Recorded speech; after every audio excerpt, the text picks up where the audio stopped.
Good afternoon, everyone. Can you guys hear me okay? I think I got the, oh good, I got the, I think I got the fan noise kind of under control a little bit better today. Um, it's not much cooler in here, but at least it's not as noisy. Okay. Well, it's a few minutes after the hour. We got a decent group here, half a dozen folks. I guess we can get started. Today's conversation, I think, will be kind of fun. It's color theory. So if I skip over to my web courses here, we're on section 2.1, color theory. Okay. And this conversation today is going to be on behavior of light in terms of color, color output, control of color, correction of color, and just talk about that kind of concept a little bit. I like this graphic because it shows a number of things. I'll probably come back to this here before the end of the conversation today. A basic color wheel. I mean, this is a a fairly rudimentary one. There's a lot more difference in hue possible here, but it gives you enough of a sense of chromatic opposites, we call them: red and blue, purple and yellow, green and red, orange and blue, I should say. It also talks about color relationships over here, chromatic harmonies, chromatic color groupings, solutions that maybe art directors might use, like complementary color combinations for art direction, paint and wall coverings, window treatments, wardrobe, and then the way those things work with lighting. For instance, I have a daylight source hitting me now. That's not a window. It's actually a CineSoft 2x2 bicolor LED panel. And how does that work with my wardrobe, for instance? Something as simple as that. When I choose what I'm going to wear in front of the camera, a lot of times I have to worry about whether or not my shirt is going to work with my lighting. For instance, the color of my shirt. I would never wear a white shirt, for instance, to a Zoom lecture, because it raises hell with my source. It makes my exposures really hard if it messes with my skin tone, and oftentimes doesn't want to balance with the environment. Like my window blinds, even though they're closed all the way, there's still quite a bit of daylight leaking through. Worry about these relationships, and the same thing on a working set. White walls are a nightmare for a cinematographer and for a gaffer, because they're the worst possible reflectivity value when you're trying to balance exposure between shadow values, dark saturated color values, and something like this, or just a blank white wall. So color theory comes into play a lot. I might go to an art director in pre-production when we're building sets, and look at the values that they want to put on the walls in terms of paint, and just say, hey, we're going to have a lot of, I'll ask them, what do you have in mind for window treatments? What do you have in mind for wall coloring? What do you have in mind for textiles, draperies, furnishings, rugs, and floor coverings? What kind of colors do you want to use in these environments? And then talk about the kind of lighting. Is it warm lighting? Is it cool lighting? How do those colors react? For instance, daylight sources coming through a set window on a stage. Do I want to use a daylight source that is going to have a competing color value to maybe eggshell or warm tone wall paint and coverings like draperies and fabrics? Or do I want to use large incandescent sources that have more complementary color value, that reflects and represents those warmer tones in a more neutral way, if I balance the camera for 3200 Kelvin as opposed to 5600 Kelvin? We're thinking about these things all the time as cinematographers. So I think this is kind of a fun topic. We can sort of think about it. Everybody kind of knows red and blue and green in our minds. And so as we're having this conversation, we can think about that without the need to have a lot of hardware here to to emphasize and to reinforce this discussion. Although I do have some fun things to show you guys, things that I've been playing with lately. Having a lot of fun with Pavo tubes, RGB LED sources. So maybe we'll get to talk about a little bit of that this afternoon. But let me go to my keynote and let me get down to business here so I can get the basics sort of out of the way. And I might want to share my screen because you guys don't see what I'm talking about.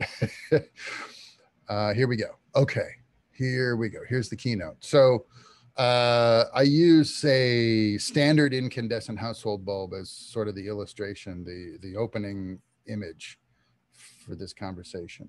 And I do so for a number of reasons. Number one, I always like this shot of the 100-watt halogena. It's a clear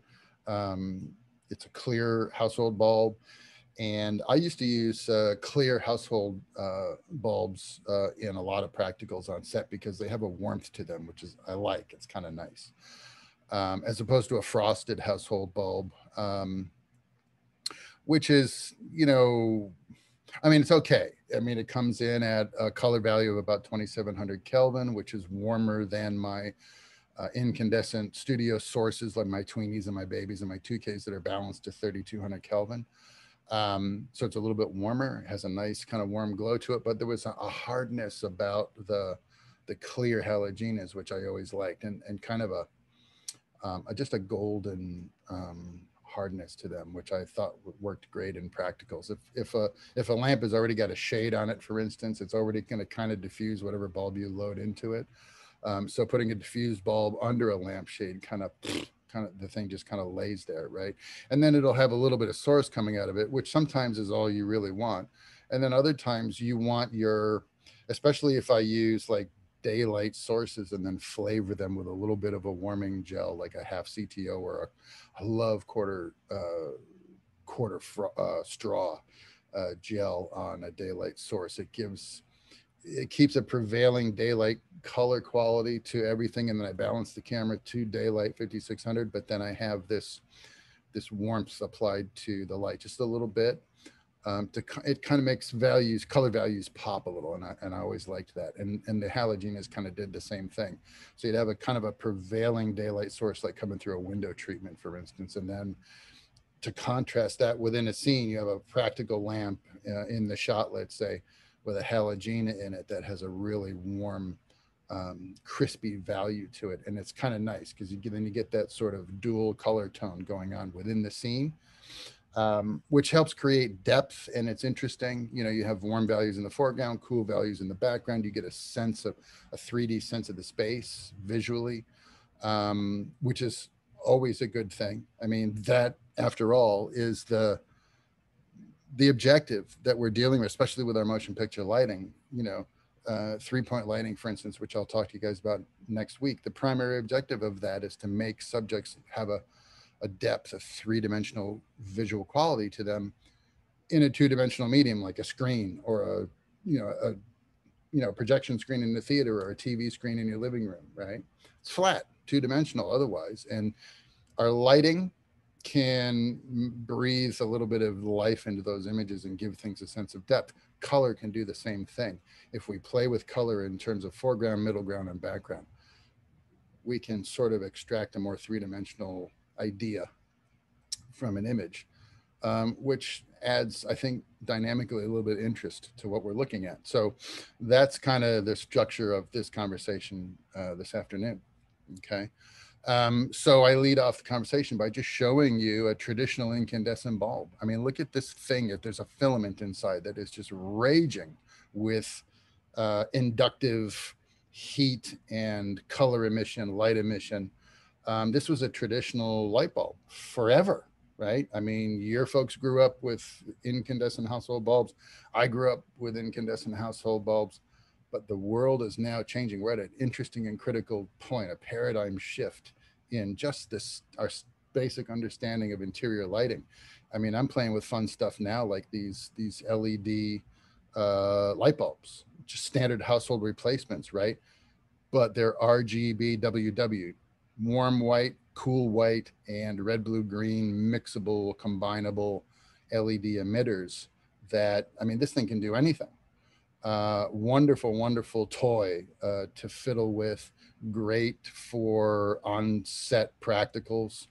And even off camera, if I were to take this and put it in a socket and just put it over here and use it as a bare bulb source, maybe overhead, and then color it with like red or blue or green for a music video or something. I mean, this is fun stuff. And this is like way outside the box compared to what a household bulb like this 100-watt halogen used to represent. You know, at best, we had the difference between a frosted or clear bulb jacket. That was about it. Otherwise, the color was roughly the same. And, you know, the only way we could get this thing to warm up and have any personality at all would be to put it on a dimmer, a resistance dimmer. And as you dimmed it down, the bulb will get warmer in color quality because resistance added to a line that powers a light bulb does the same thing the filament is doing. And the more resistance you add, the more the bulb is trying to drive and light up. And as a result of the resistance dimmer, the color value kind of tanks and it gets really, really warm, which is interesting. You know, it adds some personality to a practical, you know, in a wide shot of a living room, let's say. If everything is kind of neutral in tone, we lose our sense of depth. But the minute you throw a lamp on an end table and it's warmer, let's say, than the prevailing ambience, it adds interest, texture, visual texture to the image, which I think is fun and interesting. So that's kind of the spirit of the conversation today. So I'm going to talk to you about the visible light spectrum. I might already be throwing terms out to you guys that you're not used to dealing with. So just bear with me and we'll get through it. Remember, you got that glossary too to draw from if you need it. But I want to talk to you about the visible spectrum. I want to talk to you about primaries and secondaries. What are they? Talked about tungsten versus daylight. I'm kind of throwing that out to you already. Tungsten values, daylight values. You're probably going, what the heck? We're going to look at that. We'll explore it a little bit. And then we'll talk about the color temperature scale, the Kelvin color temperature scale, what it is, and you know, and hopefully this will all start clicking together for you. There's a chapter in the Set Lighting Technician's Handbook. I think I've got this set up for you to, as a reading assignment, talking about color theory by Harold Box. Please, you know, don't laugh, but that's this guy's real name. And it's a good book. It's one of the only texts that has been written for the sake of set lighting technicians and the craft of set lighting specifically. And it's fairly comprehensive. So I use that for a lot of the reading assignments in my lighting classes, especially when we get into stuff like exposure and color temp and stuff like that. So look for this. It's in PDF form on your bookshelf. You don't have to go out and buy it, but if you do, you can get it on Amazon.com used for maybe 20, 30 bucks. Brand new. I think it's about $54 now. It's worth it to have. I got a couple copies laying around here somewhere. It's a good book to have on your shelf if you're going to be a working professional and you're going to be dealing with lighting on a regular basis, because there's a lot of technical how-to referenceable information in here that you might find handy. First topic I want to address is the visible spectrum. So everybody knows what this is, right? This is the, you know, long wavelengths, long frequencies, red hues to short, high frequency, purple or violet values, and sort of everything in between. So there should be about 7 or 8 of these values. So we've got violet, ultraviolet, blue, green, yellow, orange, and then 2 variations of red. The infrared or near infrared, which is kind of on the fringes of what our perceptible vision can perceive. And then the ultraviolet spectrum, which again is outside of the purview of our sort of visual perception, but these are values that do affect our imagers in our cameras or the film stocks that we use when we shoot cinematically. And so we include them in the conversation, even though you don't really see these values of ultraviolet perceptibly to the naked eye. That leaves 1, 2, 3, 4, 5, 6 distinct hues. And then the blending of each of these results in further distinction of color hues and differences in these values. And we end up with this wonderful sort of visible spectrum all different frequencies of light. So in other words, light is at the same time, it's a particle and a wave. As a particle, it has tangible aspects to it, which kind of play into the conversation when we talk about bouncing and diffusing light, because we're talking about the physical aspects of light itself.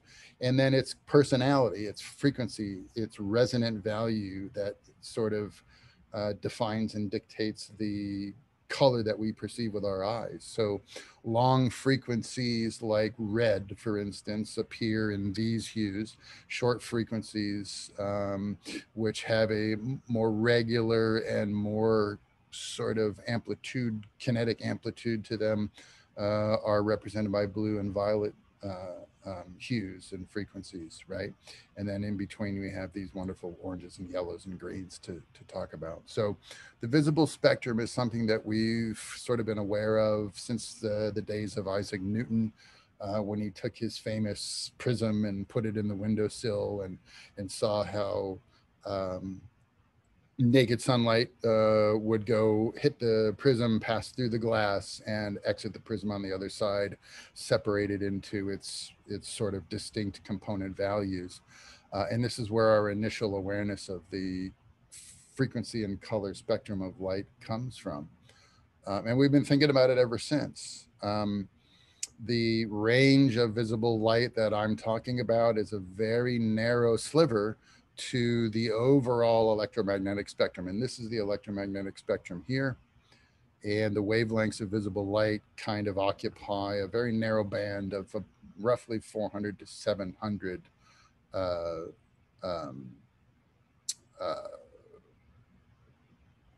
megahertz. And that's it. We got all of this UV, X-rays, gamma rays, infrared, microwaves, radio waves.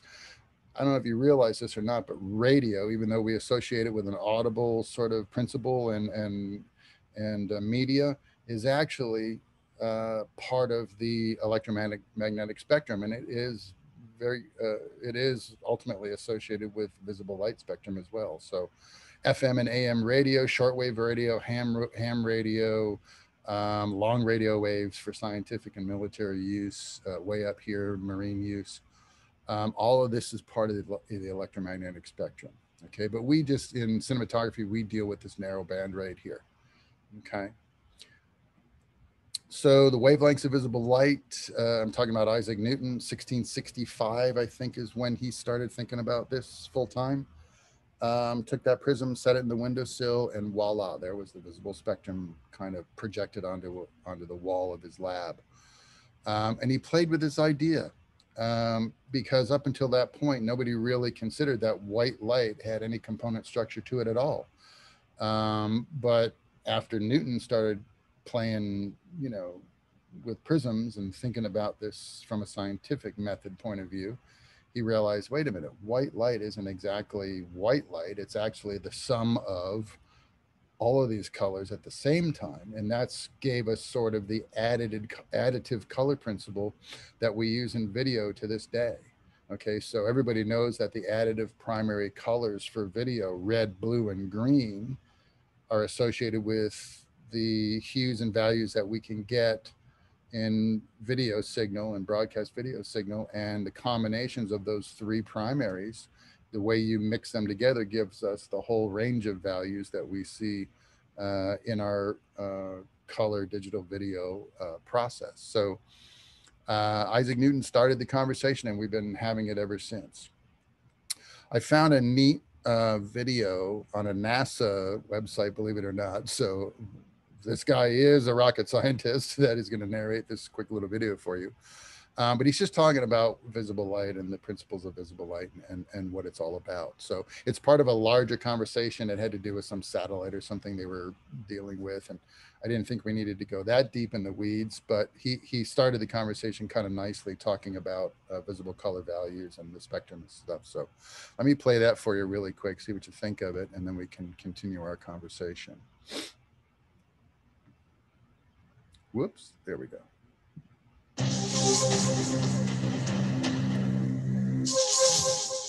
All electromagnetic radiation is light. Visible light is the only part of the spectrum you can see. For all your life, your eyes have relied on this one narrow band of EM radiation to gather information about your world. Though our sun's visible light appears white, it is really the combined light of the individual rainbow colors with wavelengths ranging from violet at 380 nanometers to red at 700 nanometers. Before Isaac Newton's famed experiment in 1665, people thought that a prism somehow colored the sun's white light as it bent and spread a sunbeam. Newton disproved this idea by using two prisms. To show that white light is made up of the bands of colored light, Newton used a second prism to show that the bands of colored light combine to make white light again. Visible light contains important scientific clues that reveal hidden properties. Oh, sorry about that. I cut it off because he started getting kind of talking about other stuff that's kind of tangent to this conversation. But here is the sort of frequency breakdown in nanometers of the visible spectrum, which is kind of nice. Let me get back to my, there we go. You can sort of see from 400 to 700 nanometers. That's the length, that's the wavelength itself, the physical measurements, fractions of an inch, thousandths, I believe, is nanometers, right? And so you can see that there are very specific frequencies that these colors sort of appear at. And it's very interesting because when we talk about green screens and blue screens, for instance, and we talk about chroma key replacement, you guys kind of know what that is, I'm sure. You shoot elements or characters for a movie against a green screen. Why are we doing that? Well, that's because the chroma key software that we're going to use to place, I don't know, Thor on a backdrop or Iron Man on a backdrop that is fabricated through CGI, we need to extract Thor or Iron Man from the image file, just the information pertaining to that character and their profile as they move across the screen. And we need to mat that person into a plate. Okay, that's the process. Whether we're dealing photochemically or digitally, it's still the process. We have an element that has to be matted into a plate, right, and combined as a composition, so that Iron Man is now kind of flying through the sky fighting jets, or Thor is doing whatever Thor does, right?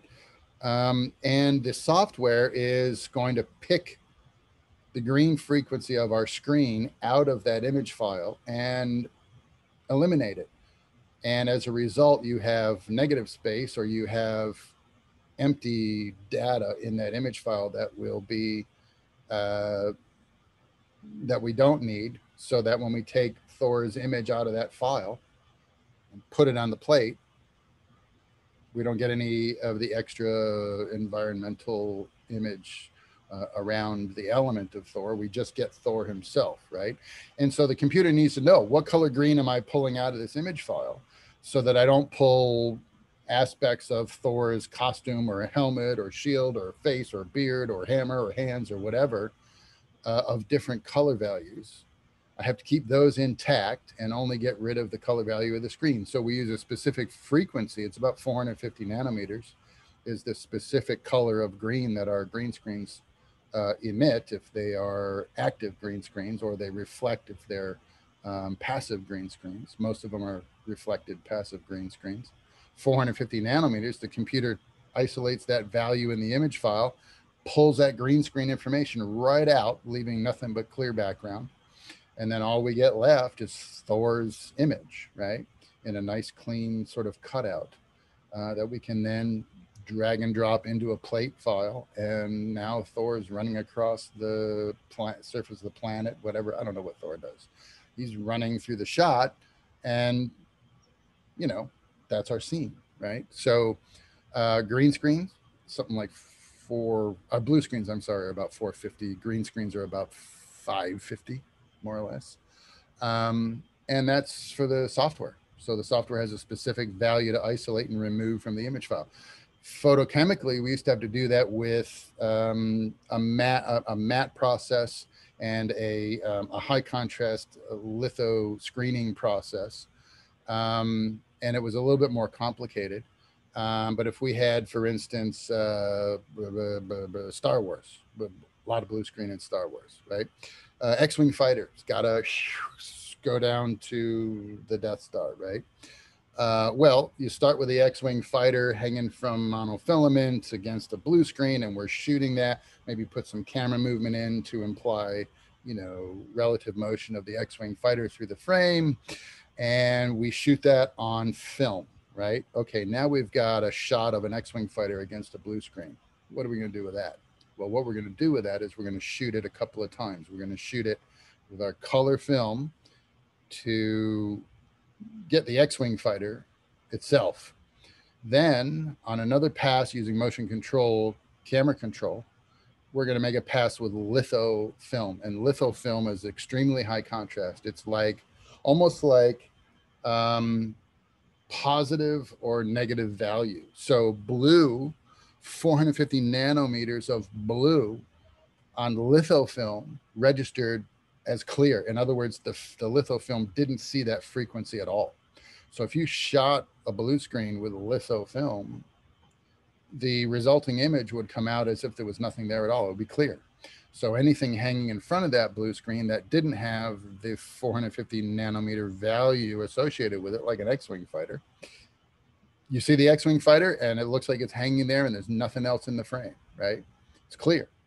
And so, but the X-Wing fighter, you won't see the detail in the color information. All you're going to see is a very high contrast image of the X-Wing fighter, which is basically rendered as all black. Okay. And that becomes what we call a traveling matte. And from that traveling matte, they take a second pass and they create a negative matte. So they create a black matte with an X-Wing fighter shaped hole in it. And then they create a matte that is clear with a black profile of an X-Wing fighter floating in the middle. And those two mattes are going to help us combine the X-Wing fighter element with the star field. Okay. And then what they would do is they would take the star field, sandwich it with the matte of the X-Wing fighter, run it as a pass, and then you end up with a piece of film that has a star field with a clear hole in it shaped like an X-Wing fighter. Then they take the X-Wing fighter element and they'd use the negative matte to get rid of the blue screen, create a clear frame with just the X-Wing fighter with all its detail and information, R2-D2 and Luke in the cockpit and all that business. That's a piece of film that gets sandwiched with our new piece of star field with the empty hole in it. And because of pin registration, the X-Wing fighter, when you sandwich it with the star field matte that has the open hole in it, the X-Wing fighter falls in that keyway just perfectly. And the final piece of film, which is usually the third or fourth generation of this process, is a star field with an X-Wing fighter flying through the frame. Okay. That's how we used to have to do it with film. Okay. This is where the notion of creating an even screen comes from, right? It has nothing to do with Chroma Key software and the complexity of digital imagery. None of that. If you had a shadow on a blue screen, the shadow would render as kind of a ghostly artifact in your final matte. Okay. And you couldn't have that because you don't want to have a shadow moving across your star field in the middle of outer space, and it would look like a white smudge because everything is negative when everything is printed out, right?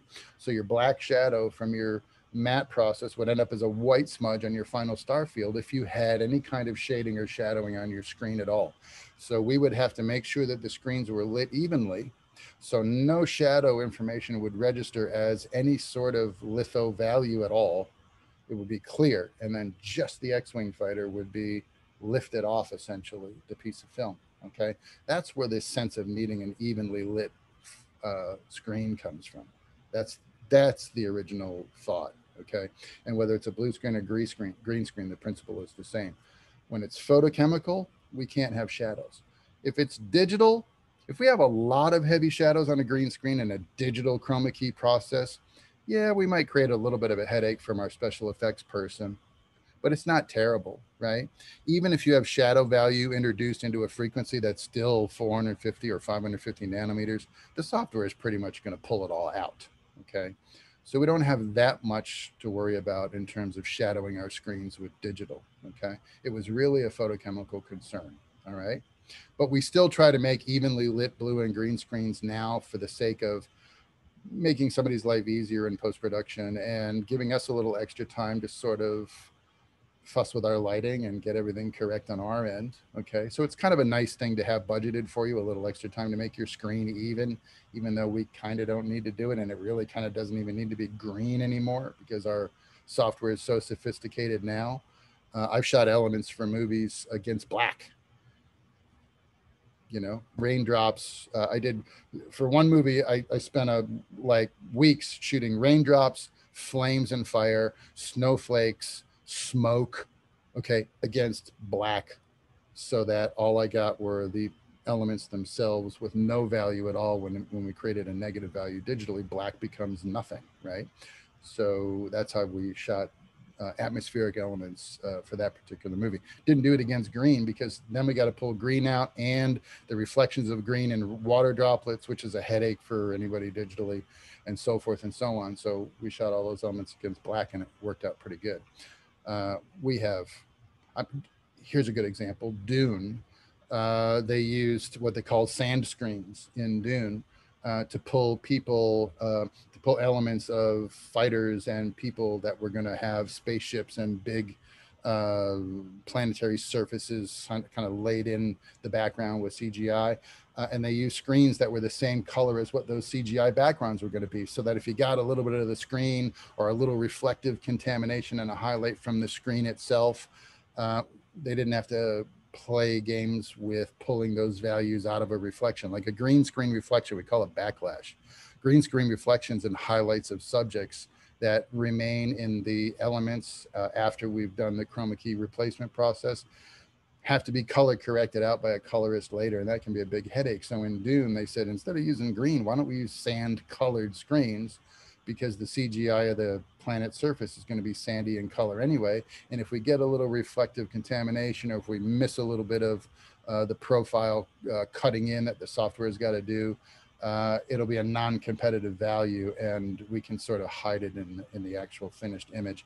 And it worked actually really, really well. So they didn't even use green screens on Dune. They used what they called sand screens. Okay, this is all part of the digital sort of process that we play with in post-production now, but it all stems from understanding how this spectrum works and how the colors complement and work together in our digital image files. Okay, this is all based on what we call a Kelvin color temperature scale. Okay, so what does that mean? Why do we call it Kelvin temperature? Okay, Kelvin is the name of the guy who kind of sort of thought about this process, and it was kind of an accidental discovery. He kind of backed into this notion of the Kelvin color temperature scale, doing experiments for something else. He was testing materials, superheating materials like aluminum and steel and so forth, to figure out their melting points, to figure out certain kinds of information about construction, strength of materials, and so forth and so on. And this guy was messing with steel bars, and he was heating them up in furnaces and stuff, and trying to figure out, how this material reacts, what's its elemental tensile strength, and so forth. And he started noting certain interesting fundamental realities about steel bars when you superheat them, and that is that they start emanating light. So we've probably all seen images of forges where they're pouring molten steel out of big vessels into molds, and they're making things like steel beams and engine blocks and stuff like that. And you've seen the molten steel getting poured out of the, what do they call it, like a pedestal, and into your molds, right? And the steel is hot and liquid in its physical state, and it's kind of glowing orange, isn't it? Or varying shades of orange and red and yellow, depending on how soupy hot that mixture is, right? And so steel has, it's got a melting point, yes, but the composition of steel itself, depending on how much heat you put through it, will result in different sort of colors being emitted, frequencies of light being emitted from that material, from reds at relatively cool temperatures, red values to orange values to yellow values, ultimately to white values, the hotter that steel is superheated in the forge, right? And so this guy Kelvin is noticing this, and he's starting to see a correlation between the physical temperature that he's superheating the steel to and the color that it emits as inductive light in this superheating process. And so he developed a scale of color temperatures that range from, practically speaking, about 1800 degrees to upwards of 12,000 degrees and higher, depending on what you're talking about. And these temperature values would result in hues from red to really intense blue and actual white light. And that's sort of what's going on here, right? This filament is being superheated, and the process of superheating the filament is a result of induction and resistance. It's a process of taking a very thin tungsten filament. The material is the steel is called tungsten steel, and running an electric current through it. And because the filament is very, very strong, it won't melt or break because tungsten is a very durable material. Instead, though, what will happen is the electricity will be working really hard. A lot of electricity coming from a generous source is trying to funnel its way through a piece of metal that's the thickness of a hair. And the result of that, the resistance, the friction that's resultant in that system causes that filament to heat up. And as it heats up, it reaches a maximum tension or friction based on the voltage passing through it. And that results in a relative color value of its emitted. It emits two physical responses to the process of being superheated. Physical heat, right? And light is emitted from the filament, right?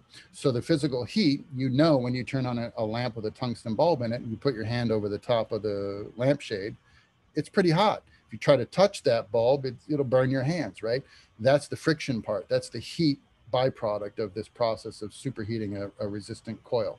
The other is the light that's emitted, and at the frequency, you get an orange frequency emitted from a filament when you run 120 or 220 volts of current through this tungsten filament, right? And so that was the principle, the physical principle of this tungsten halogen bulb. Okay. And so Kelvin was playing with that same idea, and he's figuring out, wow, if I put 1800, if I superheat a steel bar to 1800 degrees, it's going to glow with a red color quality to it. And as I boost the temperature, the color shifts from red to orange to yellow to bluish white, and further and beyond, right? White light or white steel that's so hot that it starts actually looking kind of bluish is insanely hot, right? 10, 12,000 degrees Kelvin. The sun is doing the same thing. You witness the same process happening every day. If you have your coffee and you get up at 6 in the morning and the sun is just coming up, right? What color is sunlight at that time in the morning? I get anybody that wakes up that early? It's orange, isn't it? It's really warm. It's got an interesting color to it. Conversely, 6 a.m. in the morning, right? Sun's coming up. It's really, really orange in color. Let's advance 12 hours into the future. 6 o'clock in the evening, the sun's going down, right? What color is the sun at sunset? It's warm. It's orangey in color, goldeny, right? And then 6 a.m., the sun starts coming up and it's reaching the zenith at the top of the sky, right? At noontime, what color is the sunlight? It's white. And it's so white in the shadows, in the shade under a tree, the shadows have a blue quality to them. And you can kind of see it with your naked eye, can't you? The Kelvin temperature of noonday sun, when the sun is at its zenith, in the shadows, the open shadows have a Kelvin temperature that's anywhere from 7 to 12,000 degrees Kelvin in relative color value, right? It doesn't mean that the shadow under your favorite tree on campus is 12,000 degrees and you can't sit under it.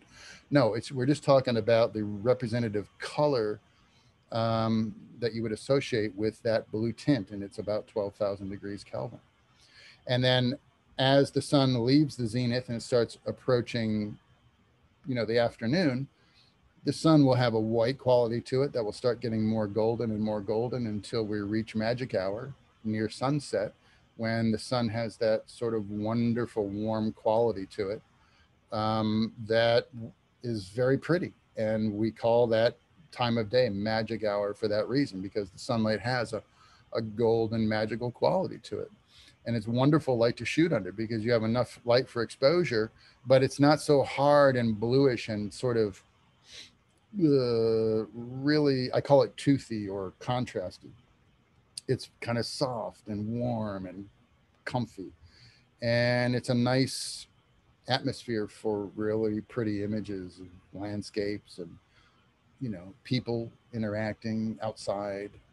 It's a nice time of day, right? A lot of filmmakers try to shoot at magic hour for that reason. It's very good and manages a manageable amount of light for exposure. It also has a nice kind of warm quality to it that's not as harsh as afternoon sun. Shadows are a little bit kinder and softer, not quite so hard. Um, the problem is it's a very narrow window of opportunity, right? Because shortly after magic hour is over, the next phase in our day is dusk. The sun goes below the horizon, and then the opposite effect happens. We get a really, really blue situation because the direct sun is no longer visible. It's below the horizon. All we see is the reflected sunlight off the sky itself, and the sky is blue in color.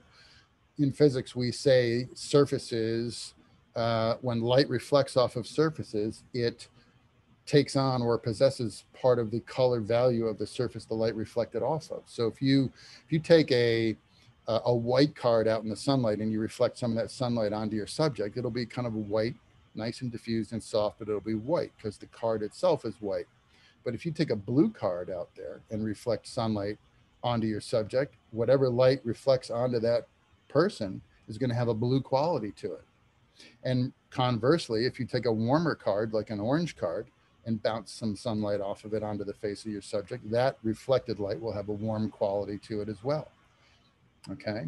So whatever surface light reflects off of, it will take on some of that color characteristic in its reflected result, right? So we used that concept on a movie called, what was this movie? It was called Forever Mine. It was what's her name? It was Joe Find, and there was a young lady, very pretty young lady. Her name will come to me in a minute. Anyway, there was a scene where she was walking down the beach at the Don Cesar in St. Pete, out on the beach in afternoon sunlight. And she had a sort of a pink dress on with a pink parasol. And the cinematographer was John Bailey, ASC, old school guy. And he had the grips build two 8x reflectors, an 8x ultra bounce, which is just a white sheet, basically. And he had the grips take a piece of muslin and use red dye and dye it the night before and let it dry. And the result of the dyed muslin was kind of pink in color. So we had an 8x ultra bounce, which was white, and then we had an 8x muslin that had been dyed red, but the resulting saturation was like sort of pink, right? Like a carnation. And the grips are walking down the beach with the 8x ultra bounce and reflecting white light onto our female actress. And that looked nice. I mean, it was diffused, it was indirect, it was, was soft and loving, rappy and everything, but it was neutral in tone. And John's looking at this and he's going, let's try the pink one because her dress is warm, the parasol's pink, and I kind of feel like if sun was coming through that parasol, it wouldn't light her with white light. It would take on whatever color quality of the parasol is. And so her face should be kind of pink.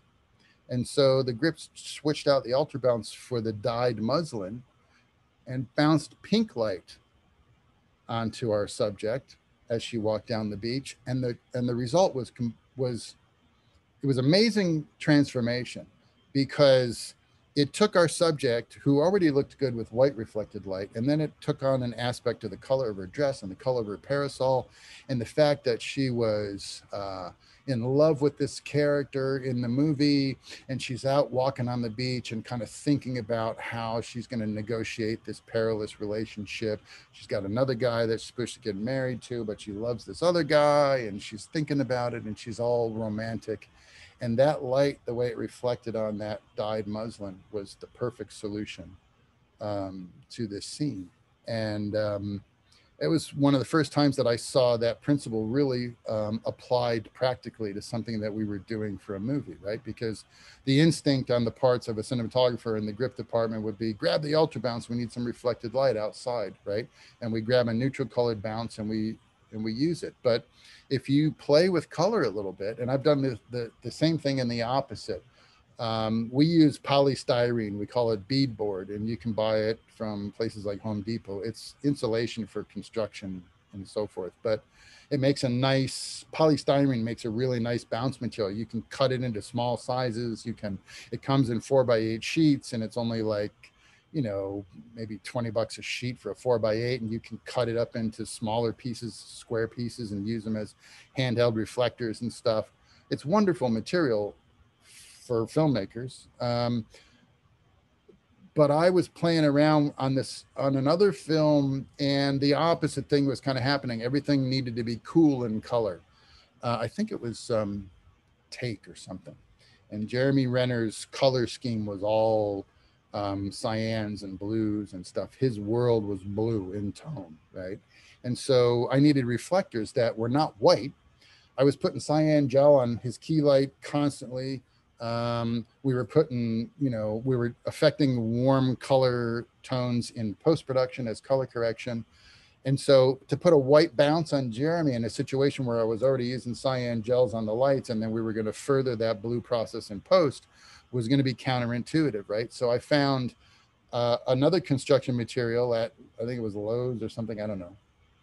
And it was blue polystyrene and not white polystyrene. And I was like, that's perfect, because whatever light I bounce into this blue polystyrene is going to have a cool blue reflected quality to it. So on all of Jeremy's shots, if I needed to see him in his sort of blue cyan world, I used blue reflectors on Jeremy Renner. And it worked like a charm, because then in post-production, the colorist doesn't have to make so many extreme corrections to neutral white tones. He's already got it started in camera. My lights were blue, my reflectors were blue. Sometimes we would put a blue filter on the camera, something very mild, but enough to get that sort of process started. So when the colorist looks at the kind of the raw footage coming in from the lab, or yeah, we shot film on that, so it would be coming in from the lab. Oh, it's got a kind of a blue tint to it, right? And then we would put, I would take a lot of pictures with my Canon digital camera on set, and I would run the thumbnails through Photoshop. And so I would create these sort of reference images, and we would send them to the colorist, right? And say, look, this is what we were thinking about when we lit this scene. Don't correct out the blue that we've kind of given you as a starting point. That's not a mistake. We've started the process so that all you got to do is take your cues off of what you see in the raw footage and sort of finish it. And you can finish it to whatever extreme the director likes after he's sitting with you in post 5 weeks from now, and decide how much more blue he wants this thing to be, right? And here's your reference image. And we would send those photos to the colorist. And that was the process on that movie of starting something in camera, using color theory and creating the images, and then giving references to post-production so they knew how to carry forward on those adjustments weeks after we'd shot the thing, and have it come out looking the way we intended it to. And that process worked really, really well. But that was all photochemical, right? So now we got these wonderful digital tools, and we got these beautiful, I mean, you can get a Fisher Scientific inspection monitor on set, which has impeccable color rendering, which can be calibrated.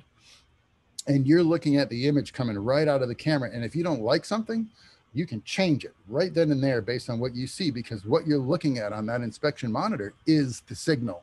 It is your image, right? In photochemical, there's a development process that has to take place, and there's a bias inherent in film stocks. We used to call it an emulsion number, right? And it would be this like, I think it was 3 and 4 and 4 and 3 and 4 numbers. So that's what, like 10 or 11 digits, right? Long, sometimes 14 or 15 digits long. And that was like a batch number. And when that film was manufactured, that batch number would give you some indication of what what the performative value of that film stock was, and it would be tested, and they would give us data sheets that would tell us, you know, the relative color temperature of that film and whether it was plus or minus so many degrees if we needed to match one emulsion batch of film to another batch of film. So like if I bought like 5 cases of one emulsion at the start of a movie and we burn through all that film, and then we have to buy more film stock from Kodak, right? I'd tell them, look, the first 5 cases that we bought from you had this emulsion number, that generation with this kind of performative data associated with it. Do you have any more of that emulsion left in inventory? If you do, send us more of that so it matches what we started the movie with. And if not, what emulsion do you have currently coming out of manufacture that's going to possess the same kind of relative properties as the emulsion number we bought at the beginning of the movie? And then that's how we would match film stocks. And then the colorist in post would have to take the 2 different emulsions and look at that film footage in post and make sure that ultimately the primary values were the same. So we would shoot things like chip charts, color charts in the beginning of all of our scenes so that the colorist would have a scale of standardized values on one emulsion, and then the same chart photographed under the new emulsion, compare the color values in post and match them up, right? I should have brought my chip chart with me for this this discussion. I think I have a picture of one further down in the presentation. We'll take a look at it. That's how we would match colors and give the colorist in post-production kind of a heads up. This is how to correct all this stuff. Now we have such strong digital tools, it's a lot easier. But if you understand the basis for which this thinking was being carried out in the photochemical era, it makes your understanding of the digital era that much more well-rounded, I think, and you'll have a depth of understanding of what's going on that will exceed the, you know, the superficial notion of digital color matching in post with no frame of reference or context for that kind of conversation, right? I'm getting a little far off the path, but this is kind of what this is all about. This is the core of the thinking, right? So Kelvin gives us this range of color temperatures, this scale that we now can start associating numbers with color values. Sources have certain color values that they emit, right? So like that lamp in the living room with the incandescent bulb in it, it's going to have a color range somewhere between 1900 to 3200 degrees Kelvin maximum, right? And it's going to kind of exist in the orange end of the spectrum. So whenever we see like this illustrative graphic right here of an incandescent bulb, it's colored orange, right? Because that's the color association of an incandescent bulb. Sunlight, on the other hand, is at the other end of the Kelvin spectrum, much higher heat value associated with it, much higher reflected color value, white and blue end of the spectrum. So when you have daylight balanced film stock, it's balanced to 5,600 degrees Kelvin. You can see my little red caret right here is on the scale right about at 5,600 degrees. That's the color balance for daylight. It's the daylight association we have. You have a switch on your cinema camera, for instance, your presets 3200 and 5600. 3200 being the incandescent color preset and 5600 being the daylight sunshine color preset at the bluer end of the spectrum. So when we talk about sunlight, we associate that color as the blue end of the spectrum. I might refer to it as blue light, and I refer to tungsten as orange light or red light, right? And I'm speaking very rudimentary in that regard, but I'm also kind of indicating what end of the spectrum I'm talking about, right? So you know how to sort of hear what I'm saying and associate, you know, what I'm saying with a Kelvin temperature scale, right? So 3200 Kelvin, think orange. 5600 Kelvin, think blue. But really what we're doing is we're telling the camera specifically, like our Ursa Mini, for instance, we're shooting at 3200 Kelvin. So all our light sources are going to have an orange quality to them. And we don't want them to look orange on our final image. We want every tone to look neutral or white, right? So the camera will bias the sensor to see orange light as white light. Okay. And the opposite is also true. We'll tell the Ursa Mini we're shooting under daylight. And so all of our light sources will have bluer color frequency output. So associate those colors with white neutral tones, and all of our images will come out white light reflected by setting the camera to 5600. If our sources are also 5600, that's color matching, right? That's how we match the CCT of our camera to the CCT of our light sources, color corrected temperature, right? Now, if you set your camera to 3200 and you're using a key light that's 3200 degrees Kelvin, it's going to look like a white light reflected relationship. But then you put a backlight on your subject that is 5600 Kelvin in its native color value. And on 3200 film, or when the camera digitally is set to 3200 Kelvin, that kicker, that backlight is going to look blue. It's going to have a blue quality to it. All right. And in that way, you can create kind of a three-dimensional feel to your images if your subject is lit in the foreground with a warm source and edged from the background with a cool source. And you'll create that difference, which gives the subject a sense of three-dimensional quality, right? Which is the premise of an illustration like this. We have tungsten versus daylight color values, right? Warm color values are said psychologically to emerge in the foreground of an image, and cool color values, blue color values, are said to recede into the background of an image. And that recession of the background and approach of the foreground, that difference is psychologically a three-dimensional effect in our imagery. And we can establish that by using color difference, right? Backgrounds get lit with cooler values, foregrounds get lit with warmer values, and the camera is then set to somewhere in the middle. So it sees those foreground values as slightly warm and those background values as slightly cool, right? And you get a 3D effect to your lighting. And if you really look at, say, television, really pay attention to, for instance, night exterior shots done for television shows. Look at what color the backlights are. The backlights are all bluish in tone typically, or greenish in tone. And the foreground values are yellow or orangish, warmer in tone. And then there's somewhere in the middle, there's a neutral value where the camera probably was adjusted so that those foreground sources will appear slightly warm and the background sources will appear slightly cool. And by doing that, we get a sense of depth in a scene without having to say a word, and without having to shape our light specifically in any fashion other than color saturation to give our scene that sense of three-dimensional quality. Then when we add directionality, hardness, and softness to the quality of our light as well, we further enhance the 3D effect, and we end up with characters that have this interesting shape that almost emerges off of the screen if you've done it right. And then you start seeing a more lively effect to your images.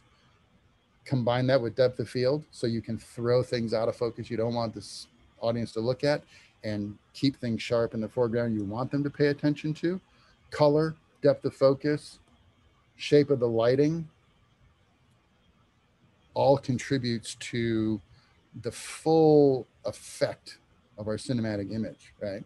And this is the art and craft of cinematography. This is bringing all of these functions and faculties to bear on the problem of creating our images, right?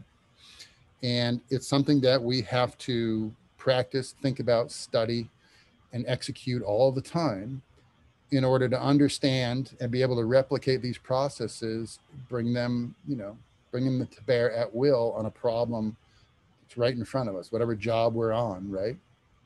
So you have a conversation with the director about colors and how certain characters are associated with certain colors, and you want to incorporate that into your lighting. You'll start using that information with what you understand about color theory, and it gives you a very comprehensive understanding of what that job is going to require of you as a gaffer or cinematographer in terms of the photography, the color and the quality of the photography. It's fun. It's an interesting process. It's neat to see the process work when you have a good understanding of all of these different components and you bring them all to bear on a problem of a particular scene or shot, and see how it works. Like that movie Take I was talking about. I had Minnie Driver. It was the lead female character, and her world, her color palette was all warm tones. She represented the present mindedness of that character. Jeremy Renner's color palette was all blues and teals and cyans, and he represented the past. He represented the memory of a situation and not the present. And so all of Jeremy's scenes were kind of flashbacks. They were the character remembering. So that character, Jeremy's character, had a present color value that was neutral white. He was in jail, incarcerated, waiting to be executed for a devastating crime. And in his reflective moments in the present, we saw him under white neutral tones, but all of his reminiscence and all of Minnie Driver's reflection and memories of Jeremy from the past were all cyan in color. And then Minnie's past was neutral in tone, and her present was warm in tone. And that warmth was supposed to represent the evolution of her emotional mindset. In the beginning of the movie, she was neutral and unsuspecting of a horrible event that was going to take place that was going to change her life irreparably. And then in her present, the warmth represented her reconciliation, her forgiveness, her acceptance of her new reality. And so it had a different color quality to it. And so it became a little bit of a confusing process in principal photography, especially when you were shooting scenes out of order, to remember what color is Minnie supposed to be today, and what color is Jeremy supposed to be today, and look at the call sheet and see see what these scenes represented in chronological time. And I had to have really good conversations with the cinematographer, the director, and the assistant director to make sure that we were all talking about the same color time periods when we were looking at the day's work on a call sheet, to make sure that we were using the right color gels on the right characters on the right days of shooting. And keeping track of all of that was a real issue, right? But it was fun, and it added a layer of complexity and challenge to the job that was out of the ordinary. And I enjoyed working on that movie very much as a result of that. Kelvin color temperatures, if you had to look at them all in one image to get a sense of the difference, this is a really great image. I think I snatched this off a studio binder or something like that. Where they're showing a candle flame at 1900 degrees Kelvin and moonlight at like 6,000 or 7,000 degrees Kelvin, and then all of the differences in color value in between. This doesn't have anything to do with exposure now, just with the color of the emitted light from a specific kind of light source. So fluorescent lighting is going to have a Kelvin value. Fluorescent lighting can exist anywhere from 3,000 to 6,000 Kelvin, the average being 4,500 degrees Kelvin. So a warm white fluorescent source might be 42 to 4,500 degrees Kelvin. A incandescent balanced fluorescent source would be about 3,000, and then a cool white or daylight balanced fluorescent source would be about 6,000 Kelvin. And if you go to Home Depot and try to buy a fluorescent bulb, you're going to have to look at all those spec values on the box and figure out what color fluorescent tube do you want in the work light in your garage, or in the overhead fluorescent light bank in your kitchen. Or, if I was using Keynote flows on a movie in the days when we used Keynote flow fluorescent lighting, I would have to order the colors of bulbs from the rental house that I needed for the film stocks we were shooting. Did I want, we used to be able to get what we called 29s, which were 2,900 degree Kelvin tubes. In other words, the phosphors in the tube were mixed in a way that when that tube was turned on, the color emission would be 2,900 degrees Kelvin, which would be 300 degrees warmer than my studio lighting, which was 3,200 degrees Kelvin, which was kind of nice because that meant anytime I used a Keynote flow, a soft sort of low contrast light source on my talent, it would have a warm quality to it, which was good for skin tones. And then my 3,200 degree Kelvin studio lights would be more neutral in tone because the film stock would be balanced to 3,200. Therefore, the film would see the studio sources as neutral white light, the Keynote flows as sort of warmish white light. And then if I wanted to add a little dimension to the shot, I would put half corrective blue gel or quarter corrective blue gel on a backlight to make it slightly blue. And then we would get that nice range of dimensional color from plus warm foreground, 3,200 Kelvin middle ground, and say 4800, 46, 4800 degrees Kelvin background color values and get a three-dimensional quality out of the light. But if you could see all the values at the same time in the frame, they would comparatively reflect like so, like so. So that brings me to the notion of fixtures and what fixtures are what color, right? So these fluorescent guys on the edges of the frame, those are the Keynote flows with the photo fluorescent tubes in them. They could be tungsten or they could be daylight, depending on what tubes you put in the fixture. Incandescent studio lighting would be 3200 Kelvin in color. Daylight balanced units would be 5600 degrees Kelvin in color. Different kinds of bulbs, different kinds of emission electronics. So anything that burned in the studio, say at Sony, 3200 degrees Kelvin was a basic, basic electrical circuit with a bulb in it as an emission source.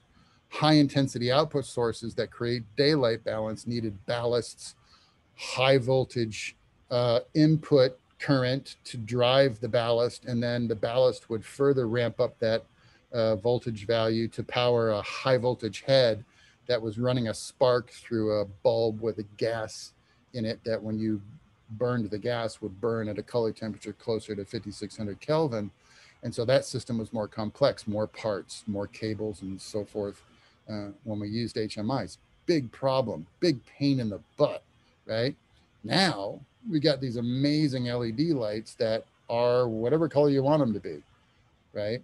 They have warm white and cool white values that are neutral based on how you set your camera. So they can be warm in color or cool blue in color. And then you set your camera to match. And then on top of that, now with the newest generation of LEDs, add RGB saturation to the mix. So now you can make the light shine blue or green or purple or yellow or orange, whatever you want. And that just blows my mind because now we have all of the power. We have the confirmation of digital images and signal that we can evaluate on set immediately with a monitor. And now we have lights that we can adjust the color values to at will. And we can see that happening in the monitor. And we can make a lot of creative choices in the moment with digital cinematography that we could never do with photochemical. So it's a really good time to be a filmmaker right now if you like having all that creative power at your fingertips, which, I mean, I'm a lighting fanatic. So to have that kind of flexibility is, for me, it's amazing. It's like a miracle, right? Because I remember the days of gelling lights and having to order. I mean, if I wanted enough lighting to do a movie, I would have to order a lighting package that was balanced for studio indoor use, and then have a separate lighting package that was balanced for day exterior shooting. And depending on what kind of work we were doing, I would use one lighting package or the other. And sometimes on days where we had interiors on the stage to do, and after lunch we would move outside for day exterior, then I'd have two different color lighting packages working on the same day. And as a result of that, I would have crews of electricians, 15, 20 guys, because that's a lot of gear to throw around, especially in the course of one shooting day, right? Now we got these LEDs. They can be any color I want. And that's fun because now it's like, okay, it's no longer a ton of work that makes it just to where you wake up in the morning and go, God, I don't want to go to work today because we're going to have so much gear out and it's going to take so long to pull it off the truck and so long to put it away at the end of the day. And now it's like, I got LEDs, man. I can do whatever I want. Like that, with a remote control or with my phone, or you can call the board up on the radio and say, make that key light green. And voila, it turns green, right? Just by controlling it on the dimmer board with DMX. I mean, LEDs have made our lives so much more convenient, and we have so much more power to wield at our fingertips. With great power comes great responsibility. Remember that the more efficient and quicker we are and the more creative we are in our job, the more the producers want, right? So there's a plus and minus to everything, right? So the LEDs have made us more capable and more powerful, but as a result, more is expected of us. So our performance levels have had to rise to the occasion with the advent of new technology that is so powerful. Digital cinema cameras and LED lighting. Wow. Okay. But it means the call sheet's going to be packed every day with just that much more work they're going to want to get done because they know the gear is making us quicker, more efficient, more creative, and so on. So keep that in mind and learn to pace yourself. That's, I guess, the takeaway from that conversation. Learn to pace yourself because they'll let you work as fast as you want and as hard as you want on a movie set, and sometimes that can wear you down, um, you know, quicker, sooner than later. Okay. Um, what do I want to tell you about this? Color meters. Okay, so I have different kinds of meters when I'm working on set. I've got my light meter. That tells me how much light's coming out of my source, helps me set the aperture on my camera according to the ISO that I have dialed in and the frame rate I have dialed in to my meter. I have, and this meter converts the information coming out of my light source to something that correlates with my lens, f-stops, t-stops. I have foot candle meters, which tell me in relative terms, basically how much light in volume is coming out of a source without telling me, without relating to an ISO setting on the camera or an f-stop value. This just tells me the rudimentary lumen value or luminance, lumens per watt efficiency that's coming out of a source. It's a different kind of information. If I want to know performatively what my lights are doing as far as color, now I got a couple of other meters to think about. I've got my basic color meter, whoops, my basic color meter, which will tell me how my incandescent or daylight balance sources are performing. And it will tell me if they have a slight green or slight magenta color bias to the emitter, right? Because certain types of emitters, HMI bulbs, for instance, burn a little bit green in frequency as opposed to incandescent bulbs, which burn a little bit orange in frequency, right? This tells me basically where I'm at with my what we call conventional light sources. But this meter is not really well qualified to evaluate what an LED source is doing because the emitters in an LED source are purely electronic and phosphor based. And this meter is not really calibrated to see those frequencies in that way. So this meter only works really for my conventional light sources. If I want to know what my LED sources are doing, I have to have something called a spectrometer. And what the spectrometer does is it evaluates my light sources. Let me see if I got any power left on these batteries. This will evaluate what my light source is doing electronically and tell me basically what the frequency of that light source is doing. So no, I don't want to dark calibrate. Spectrum. So I'll set it to spectral value, okay? And if I want to read, for instance, my key light is set to daylight balance more or less right now. It's an LED soft panel. I'm going to take a reading and it's going to show me a little, it kind of looks like a histogram, but it's really not. What it is it's a color spectral analysis of the output of that light source. Notice there's a big blue spike right here. And then there's a little bit of green here, and there's some orange, and there's some red values in there. Okay, that's the output spectrum of that CineSoft 2x2 LED bicolor. Okay, this blue spike right here is what we would call a prevailing lambda value, meaning what's the prevailing color output of that source.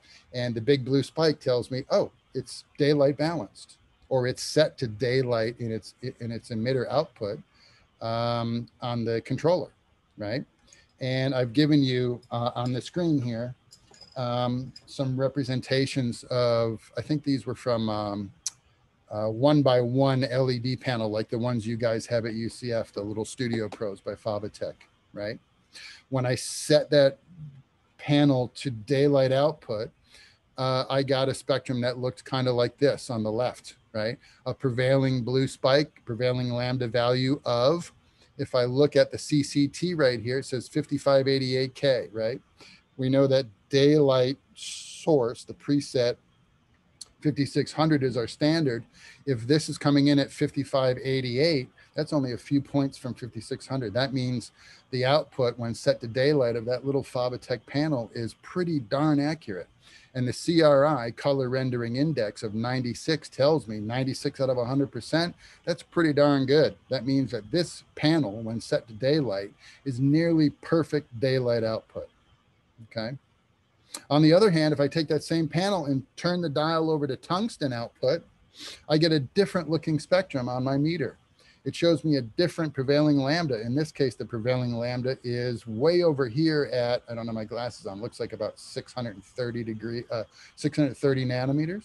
And here it is right here, delta P, 633 nanometers. That's the frequency of color coming out of that panel in full tungsten mode. And that is pretty darn perfect. Look at the CCT over here, color corrected temperature, 3,225 degrees Kelvin. Okay.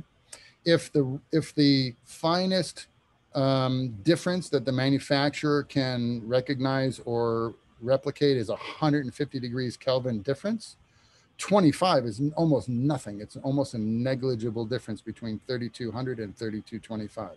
That means when set to tungsten, this panel has nearly perfect incandescent color balance as well, making that panel a very color accurate tool, which is why I recommended that UCF buy so many of them for you guys to use, because for a little inexpensive LED light panel like the Studio Pro, it has nearly perfect color. And the price of that panel was so cheap compared to other brands that were demanding higher retail values. It was a no-brainer. You know, when the school needed 16 or 20 panels, it's like, well, we can buy 16 or 20 of the light panel product or the Airy product, and it might cost us $10,000 or $15,000. But 16 panels from Fabatech cost $3,200. So it was a no-brainer, right?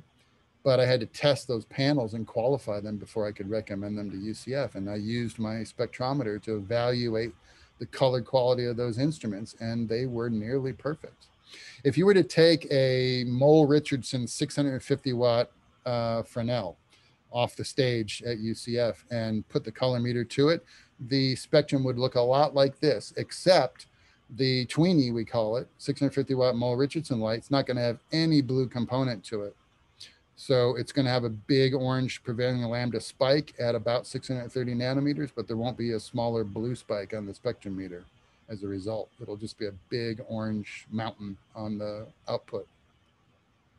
On the other hand, if you take, we have Mole Richardson LED 5 and 10K Fresnels on the stage at UCF. If you turn one of those on and put the spectrum meter on it, the spectrum will look a lot more like this, because those are daylight emitters. They're balanced for daylight filming when your camera's set to 5600, and they will have a big blue spike like this, indicating that they are purely daylight balanced, right?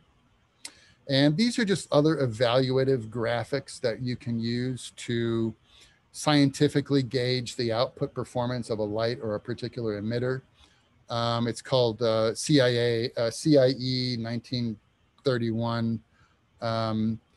And it's a scientific way.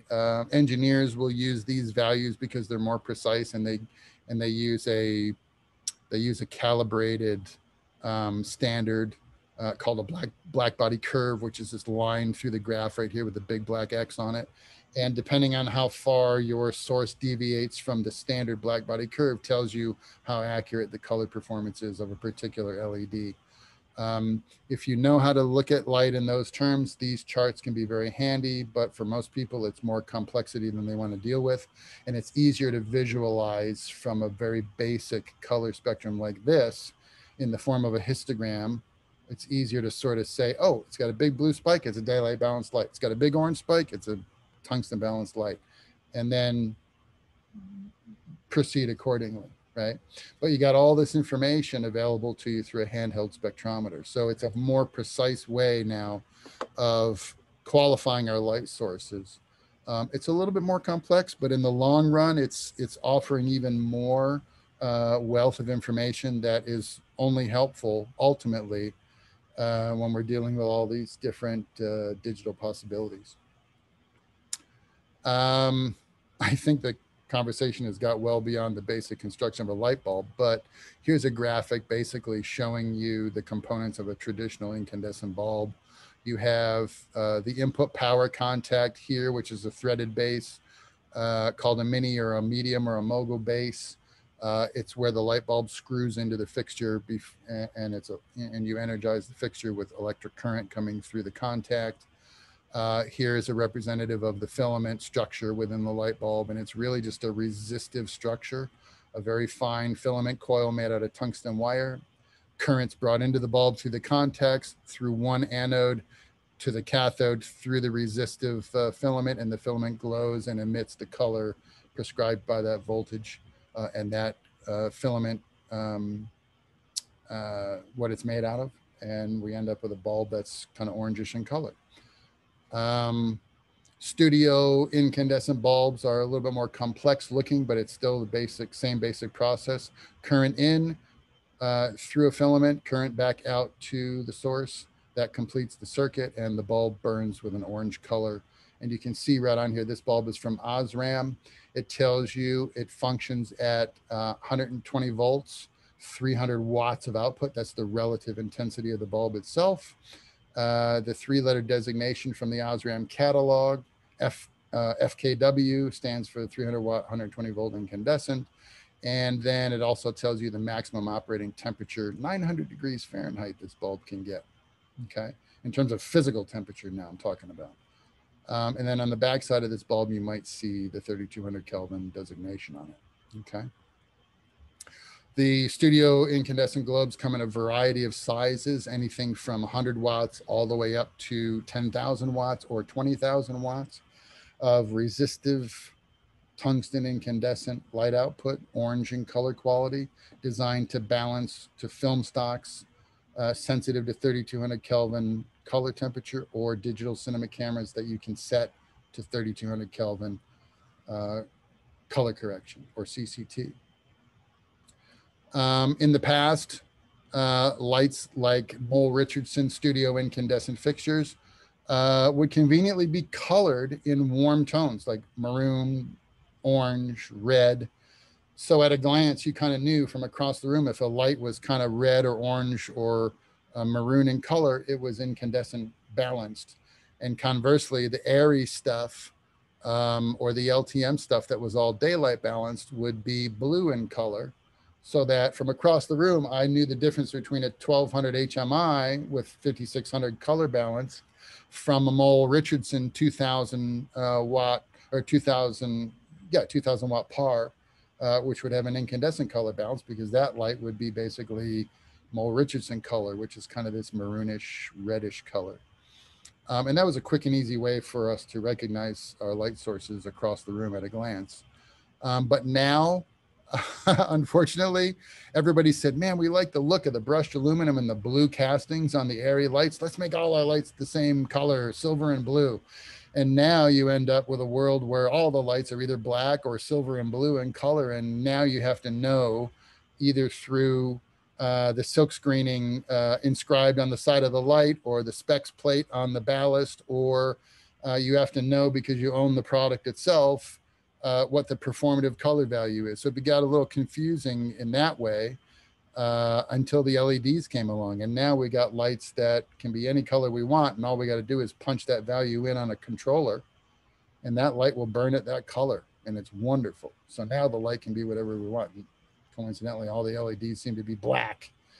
So we have either our phone app or our remote control, and we just tell it, I want this light to burn at 3200 Kelvin. Boop. Or we have a drag and drop color wheel on there and a little cursor, and we just drag the cursor to the color on the color wheel we want it to burn at, and voila, the light starts emitting that color. I mean, if that's not power, I don't know what is. But anyway, I digress. So we had incandescent fixtures in the history of cinema. We had those kind of units first because it consists of very basic electronics, a very basic circuit. Current comes in the light, goes through the bulb filament, comes out the other end, turn the switch on, the light turns on. Very simple, right? It took a long time for the science of gas colored emission spectrum fixtures to come out because they function at a high voltage. They need a ballast. There's a lot of power conditioning that happens inside the ballast. A lot of times you can't plug HMIs into the wall and have them work. A lot of time, if they're big HMIs, you need a generator that can create high voltage, and then you need specific cable and distribution sources like outlet boxes and things to bring with you on location and to power up a set. So you could have things like 12,000 watt daylight balanced, call them big guns, big HMIs, right? That science took a long time to perfect. It kind of arrived on the scene in about, I don't know, 1972, 1974, but the fixture's really big and clumsy and heavy, and nobody wanted to use them or deal with them because they were a pain in the butt. And it took another, say, 10 years for the technology to improve, for the science to get better. The fixture started getting smaller, not quite as heavy. And in I think when did he come up with this? Maybe 78, I think. Wally Mills was given a prototype bulb from Osram called a I can't even say it, hydrargyrum medium arc iodide. And he's like, what's that? And they said, basically, it's a gaseous filament. There's no wire inside. There's 2 electrodes and a bunch of gas enclosed in a bulb jacket. And when you run high voltage through it and the current jumps from one electrode to the other through the gas, it ignites the gas, and the gas burns at a color temperature that is reminiscent of natural daylight, 5,600 degrees Kelvin. And Wally Mills was like, wow. And Osram said, yeah, we invented the bulb, but we don't have a light to put it in. And Wally said, let me get to work on that. Before Wally started Cinemills in Hollywood in the early 80s, late 70s, he was an engineer at Boeing. He was an aerospace engineer. And so he was really good with materials and processes and manufacturing and electronics. And he designed the light that the bulb goes in. So it's kind of funny. It was almost the reverse process. Usually we invent the machine and then we base it on a form of propulsion. Well, in this case, the propulsion was the 12K globe, and the device was going to be the silver bullet HMI. That is a classic that's still in use in Hollywood today. The invention of that light by Wally Mills earned him a Technical Academy Award. And Osram won an Academy Award for the bulb. Wally won an Academy Award for the fixture. And they gave us, Osram and Cinemills gave us the first functioning, practical, large-scale HMIs called the Silver Bullet Focusable Fresnel. That was the LED of its day. And we used those lights for everything. In fact, they're still in use today because we don't yet have LEDs that can perform with the amount of output and intensity that these lights possess. And this shot is from, I think this is one of my crews out in Hollywood. Look at, this guy's a big puppy, right? He's a big guy, right? He's pushing 300 pounds and, well over 6 foot tall. And the light's making him look like a shrimp. That's how big these units are. That's why we call them big guns, right? But the output of these things are amazing. If you were to, what we're doing is lining these lights up on the windows of a building, and we're shooting on the interior, right? And when you go in the room with the camera and you look at these lights coming through the window, you'd swear it was natural daylight. That's how bright they are. And they have Fresnel lenses on the front and a kind of a wheel on the back, and you can turn it and focus these lights or flood them out or focus them into a narrow, intense beam and just kind of trim them, we call it, until we get a nice looking value coming through the windows on the interior. So I'll have a walkie-talkie and I'll be talking to the guys outside, and I'll say, pan the light left, pan it right, tilt it up, tilt it down, spot it in or flood it out. And then I'll, when I see what I like coming through the window, I'll tell them to stop, right? And then we'll do that for each window, each new fixture. And then when all that is set on the outside, on the interior where the camera's at and the actors are going to be doing something, I might only have to add a smaller light into a bounce card for some fill level, bring up the ambience of the room slightly, but I have the hard directionality of the big guns coming through the windows to look like real sunlight. And that's how we manufacture a daylight interior look for a movie or a TV show. That's kind of the process in a nutshell. But this is the reality. This is a big, and each one of these is about 225, 250 pounds. It takes at least two strong people to lift this light up and get it into the stand. I generally tell the guys at least two, if not three people on an HMI like this because it's so heavy. And you don't want to drop them because they're super expensive. But this is how we work on a Hollywood production. If we want to get the volume of light, if we're trying to replicate what sunlight looks like coming through a window, you're not going to do it with a little 100-watt or 1,000-watt light. It's not going to work, right? You're going to have something big and intense like these HMIs to work with. The good news is the LEDs are getting better and better every day. And with each new generation of product coming out from like Aperture and Nanlux and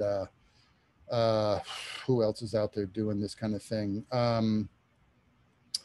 I have stuff by a French company called Claire, Illumimax, Duracast, Cinemills. Every year it seems like these LEDs are getting better and better, brighter and brighter, and smaller, to the point where it may come in some near point in the future where we don't need these big heavy lights anymore. We'll be able to do it with LEDs that are maybe a third of the size. And just as bright and a lot easier to work with and possess more color control. These burn only at daylight. That's it. The bulb is balanced to daylight and it has no tunability to the hue at all. It is what it is, 5,600 Kelvin. And if you don't like it, you have to add gels to it to change the color of the light. The LEDs, you just turn a dial or touch a controller and the process takes care of itself. So sooner or later, we'll have LEDs that get this bright, but not quite yet, not just yet. Keynote flows were advanced for their day. They were fluorescent fixtures with phosphor tubes. The run-of-the-mill fluorescent lighting was really dirty. We call it dirty spectrum. It had a lot of green frequency in it and didn't render skin tones very well at all, but very cheap to make and manufacture, which means, you know, when you have an office building with 5,000 overhead fixtures on 10 floors, you know, tubes that cost, you know, pennies or maybe $1 or $2 a piece, a lot cheaper to light your office building than Keynote flow tubes, which were about $25, $30 a piece, or LED tubes now that are coming out that are upwards of $100, $200 a piece, right? The technology is more expensive, but the performance is much better. The lumens per watt efficiency is much better. Eventually, Keynote flows started to become a thing of the past. They're kind of rare to see on sets now. Keynote flow has sort of shifted their company's focus from fluorescent-based technology to LED-based technology. So if you see a Keynote on the set these days, it's probably got an LED emitter or an LED tube in it, and it's not a fluorescent fixture anymore at all. But they used to be color-coded. So tungsten balanced tubes were gold-tipped. Daylight balanced tubes were blue tipped, and the warm 29s I was talking about earlier would have a red cap on them instead of a gold cap to tell me what Kelvin temperature the bulbs were at just at a quick glance. Otherwise, you could read the legend printed on every tube and it would tell you basically what the output color was, okay? Now we got these wonderful LEDs. Great Video Market was one of the first to come out with soft panels that had full RGB control. And they were a lot of fun to play with, but they didn't have a whole lot in terms of output. ARRI came out with the sky panels about 5 years ago. I think we've got 2 S30 sky panels at UCF right now, and I think we got 2 S60s. That might not mean much to you. It just refers to the size and shape of the fixture. If you have time, I would go down to 157 and check out the sky panels and see if you can put one on the stage, throw it up in a stand and plug it in and look at it. Has full RGB control. The S60 is super bright. It's all LED technology, so the light never gets warm to the touch.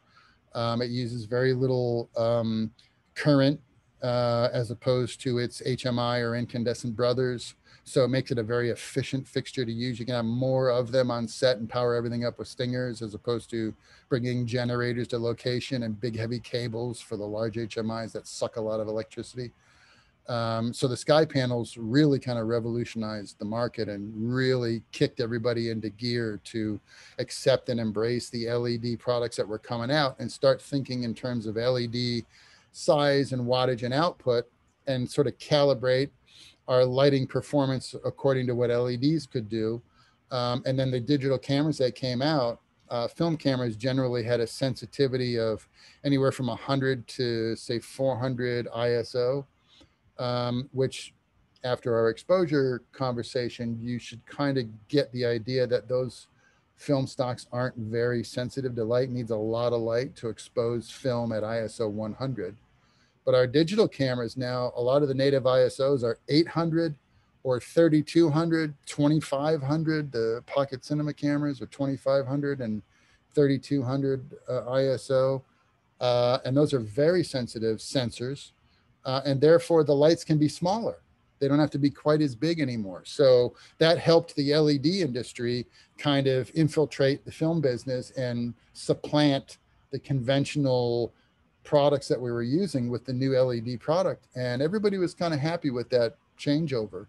Nobody's really looking back to the days and waxing poetically about big heavy power cables and generators and large 200-pound HMIs when we can have aperture lights that power up off a household Stinger, and they burn almost as bright as some of our smaller HMIs, and they weigh like 5 pounds, and you can throw them around like nothing, and you can rig them and put them in places so much quicker and easier. Everybody loves working that way, and nobody's interested in going back. And I really don't blame them. The LED technology really opened up a whole world of possibility. And in conjunction with the digital cinema cameras now have, like I said, man, there is no time like the present to be a filmmaker. You have so much at your disposal. If you want to work with the big HMIs, you can do it. If you want to shoot on film, you can do it. You don't have to. You can use LEDs and you can use digital cameras, and you can play with color technology and LEDs. Your only limitation is your imagination at this point, which I think is the best time to be a filmmaker, quite frankly. You'll notice the construction of an LED. This is what I would call an encapsulator or a teardrop diode. It has a glass jacket, but inside it has a positive and negative, or an anode and a cathode conductor. There is a small gap where the flow of electrons can, in essence, jump the gap and ignite the phosphor inside, and it burns at whatever color the diode has been manufactured to produce. They can produce red, blue, or green native emission, and then we use phosphors and caps, we call them a cap, to go over the diode and give it that specific color temperature. It's kind of a complex manufacturing process that took time. LEDs that were being made, say, 10 or 12 years ago had pretty decent color, natively speaking. But if you compare a fixture that was made in that era to a fixture that was made last year, the latest generation of LED emitters is far superior. The color's a lot cleaner, and the RGB performance is a lot better, more saturated, more vibrant color comes out of these things now. It's just wonderful, just amazing. So then that starts asking some very serious questions about how we feel about color. Do we like color? Psychologically, how do we feel about color? And you can evaluate from a psychoanalytical standpoint, you can evaluate the color of lighting and understand its unspoken appeal or control it has over your audience, and the way your audience sees or views a scene or a character, or the way they feel about your movie in general, by the kind of color usage that you demonstrate. What color are your light sources? What color are the environments the characters are in? What color are the costumes and the fabrics and the, whatever. And all of that can have a psychological appeal or effect or elicit emotional responses from your audience. Colors are called primaries or secondaries or tertiaries based on their placement on the color wheel. The original pigment primaries were red, blue, and yellow. I remember in kindergarten and in elementary school art class, they would say to us, what are the primary colors? And you'd say, red, blue, and yellow. And they would say, why? And you would say, well, because with those three colors, I can mix them and make any other color in the visible spectrum. Blue and yellow makes green. Blue and red makes purple. Red and yellow makes orange, and so on, right? And so on and so forth. And so they were known as the primary colors until we started thinking about light and video technology and the additive quality of different colors of light. When you put red, blue, and green light sources together and shine them all in the same spot on a white wall, you don't get a multicolored beam on the wall. You get a white spot on the wall, because all those frequencies added together in an emitter create white light. So we have now the additive primary color set for video lighting, which is now red, blue, green, RGB, right? And they are now known as the additive primaries, and these are known as the pigment primaries, right? For like mixing paints, for instance. So if you're talking to an art director about primary colors and what color they're going to paint the wall, you might say, I'm going to use the basic primary pigments. And you're going to say, red, blue, yellow? Yes, red, blue, yellow, not red, blue, green. That's a conversation you're going to have with your gaffer, because they're going to be using RGB color sources now, like LED lights. The secondary colors, the subtractive secondary colors, that's a photographic sort of throwback conversation. You subtract a color from a saturation to produce a resulting hue. So if you wanted an image to have a kind of a red tone, you would subtract green from it. The subtractive secondaries would render the opposite on the color wheel. And that was mostly for photographic printing, where you had a negative process. So whatever you did on one frequency, the negative result would be visible on the hard copy, because it was a negative process, right? So subtractive secondaries are talking about that world, right? We also had the Cmyk, cyan, magenta, yellow, and black conversation that you would have with people that printed textbooks, for instance, because they would think of colors in terms of secondary colors, cyan, magenta, and yellow, and then degrees of shade, black or white, right? You add black to a color, it becomes darker. You add white to a color, it becomes sort of brighter, if you will. So that was a sort of a conversation you have with those types of folks. And then the tertiary colors would be all of the resultant colors on the color wheel that are combinations of sets of primaries, right? So you have orange is the result of red and yellow. You have green, the result of blue and yellow. You have purple, the result of blue and red. You have green, the result of red and yellow, or blue and yellow, and maybe a little bit of orange, depending on what shade of green you're talking about, okay? And so forth and so on, okay? So we got different ways of thinking about colors and blending colors. And then we have the emotional effects of those colors, which are way down in this corner of my color chart. And if for each one of these colors, notice there are meanings or emotional responses you can elicit to an audience by the use of that color in your compositions or in your arrangements, your art direction, right? So red, everybody kind of knows the emotional association we have with the color red, right? Passion, fire, blood, love, intense emotions on any level, hate, love, right? Danger, red. Evil, red, right? The devil is red, right? Violet or purple, royalty, power, nobility, wealth, ambition. Blue, calmness, the sea, depth, stability, trust, masculinity, tranquility. Green, nature, growth, fertility, freshness, jealousy, sickness. Yellow, happiness, sunshine, joy. Orange, whatever, happiness, success, creativity, an autumnal association, the orange leaves, feeling of fall. Pumpkins are orange, leaves in the fall turn orange. So it's that kind of association, right? Each of these colors has a traditional, generally accepted emotional response it can elicit from an audience. Now, you can also reassign the meanings of colors in your own stories.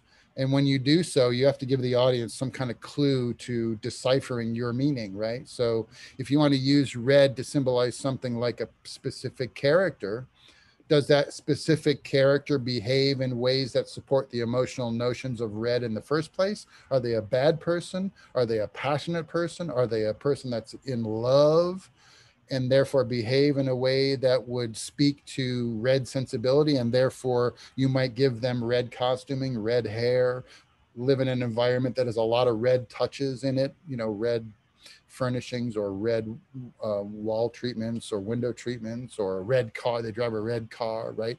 Something that kind of hints at the way the audience should think about or feel about that character can be done through the emotional meanings behind specific colors. Now you're really getting deep into the ideas and the uses of color, right? It goes well beyond, do I have enough light for a photograph? It goes well beyond, do I like red things versus blue things? And it starts taking on specific communicative value to your compositions, to your scenes, to your films, right? So color is more than the sum of its parts. It's a conversation that you can have on many different levels with many different people on a film set, depending on what their discipline is, what their creative focus is. And then it also has meaning for your audience. And so as a filmmaker, you need to start to become comfortable with these conversations, and you need to be comfortable thinking about analyzing and maybe debating these issues with other filmmakers, so that in the process of making content for an audience, you are appealing to them on more than a superficial level, right? So that's kind of color theory in a nutshell, right? That's what it is. And it's the kind of conversation, it's a lot like exposure, and you're going to see that the lighting conversation can take on just as much complexity in a way. Color theory is something that you should think about and consider very carefully, and don't take it for granted that, you know, um, that the audience is not going to pick up and read into messaging that you may or may not intend for them to receive.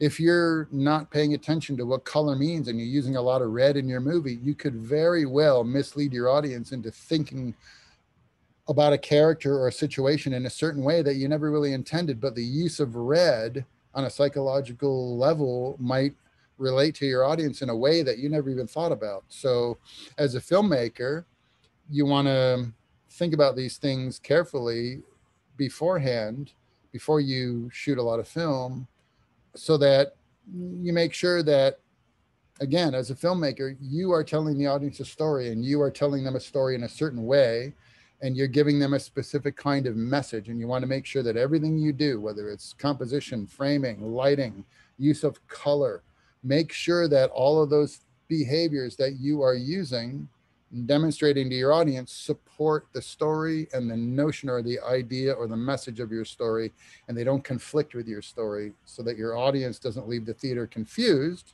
They leave the theater satisfied with a level of understanding and a level of enjoyment of your story that makes them say, wow, what a great movie, and tell your friends to come and see this movie, right? So it's that kind of process. It's that kind of responsibility that you have. Um, but I think this is fun. So, and I think that if you're a film student and you're investing a lot of your time in this process of learning, you probably find it fun and informative as well. So that's color theory.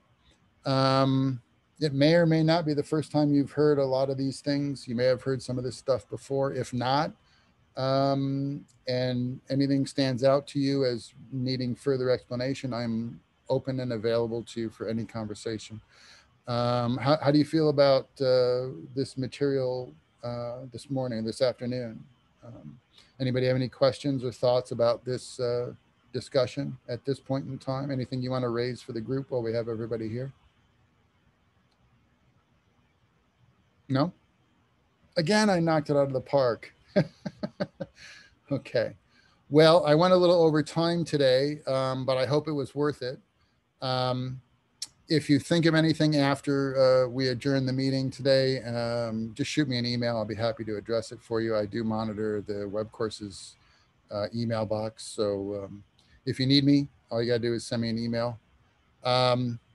Otherwise, if there's no questions for today, since I've run so long over, should we adjourn then for the afternoon? I will post this video again online, and then you can watch it at your leisure.